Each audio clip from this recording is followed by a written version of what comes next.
Bu dunyodagi eng toza davlat. Ko'cha tozalovchilar va axlat qutilar umuman yo'q. Bu Yaponiya. Tozalik intizom va atrofdagilarga hurmat asosida saqlanadigan joy.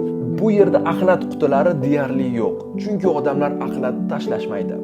Yaponiyada chiqindilarni qat'iy tarzda ajratish tizimi amal qiladi. Turli xil chiqindilar alohida paketlarga joylashtiriladi va faqat belgilab qo'yilgan vaqtda olib ketiladi. Hatto Yaponiyadagi chiqindi tashuvchi mashinalar yillar davomida ishlagan bo'lsa ham yangiday ko'rinadi. Bu esa shu bilan izohlanadiki, xodimlar har kuni yo'lga chiqishdan oldin mashinalarni puxta yuvishadi. Yaponiyada chiqindi tozalovchilar davlat xizmatchilari hisoblanadi. Ular yuqori maosh olishadi va mehnat standartlariga qat'iy rioya qilishadi. Bu tozalik hurmat va intizom madaniyatining natijasi. Yaponiya butun dunyoga shuni ko'rsatadiki, tartib har birimizdan boshlanadi.